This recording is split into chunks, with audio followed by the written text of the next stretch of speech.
Genesis chapter 42. Joseph's brothers go to Egypt. When Jacob learned that there was grain in Egypt, he said to his sons, "Why do you just keep looking at each other?" He continued, "I have heard that there is grain in Egypt.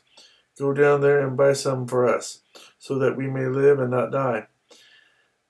Then 10 of Joseph's brothers went down to buy grain from Egypt, but Jacob did not send Benjamin, Joseph's brother, with the others because he was afraid that harm might come to him. So Israel's sons were among those who went to buy grain, for the famine was in the land of Canaan also.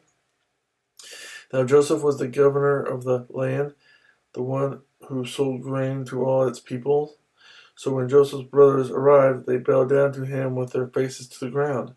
As soon as Joseph saw his brothers, he recognized them, but he pretended to be a stranger and spoke harshly to them. "Where do you come from?" he asked. "From the land of Canaan," they replied, "to buy food."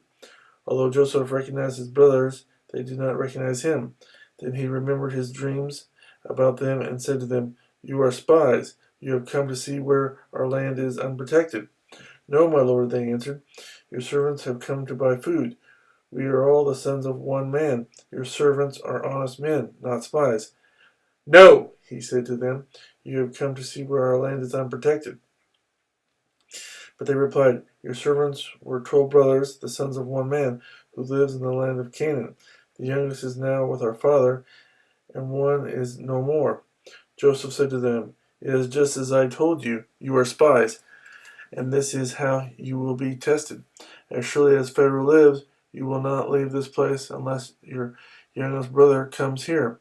Send one of your number to get your brother. The rest of you will be kept in prison, so that your words may be tested to see if you are telling the truth. If you are not, then as surely as Pharaoh lives, you are spies." And he puts them all in custody for 3 days. On the third day Joseph said to them, "Do this, and you will live, for I fear God. If you are honest men, let one of your brothers stay here in prison, while the rest of you go and take grain back to your starving households. But you must bring your youngest brother to me, so that your words may be verified, and that you may not die." This they proceeded to do. They said to one another, "Surely we are being punished because of our brother. We saw how distressed he was when he pleaded with us for his life, but we would not listen. That's why this distress has come upon us." Reuben replied, "Didn't I tell you not to sin against the boy? But you wouldn't listen. Now we must give an account for his blood."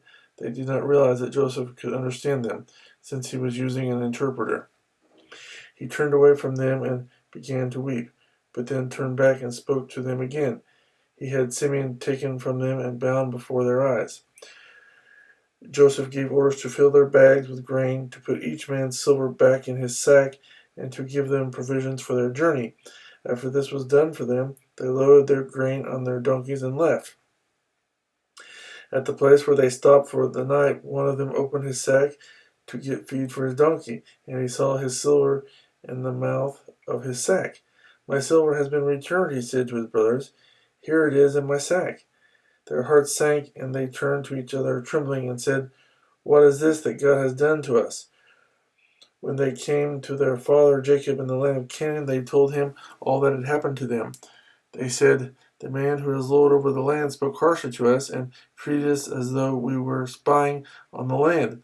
But we said to him, 'We are honest men, we are not spies. We were 12 brothers, sons of one father. One is no more, and the youngest is now with our father in Canaan.' Then the man who is lord over the land said to us, 'This is how I will know whether you are honest men. Leave one of your brothers here with me, and take food for your starving households, and go. But bring your youngest brother to me, so I will know that you are not spies, but honest men. Then I will give your brother back to you, and you can trade in the land.' As they were emptying their sacks, there in each man's sack was his pouch of silver. When they and their father saw the money pouches, they were frightened. Their father Jacob said to them, 'You have deprived me of my children. Joseph is no more, and Simeon is no more. And now you want to take Benjamin? Everything is against me.' Then Reuben said to his father, 'You may put both of my sons to death if I do not bring him back to you, entrusting him to my care, and I will bring him back.' But Jacob said, My son will not go down there with you. His brother is dead, and he is the only one left. If harm comes to him on the journey you are taking, you will bring my gray head down to the grave in sorrow.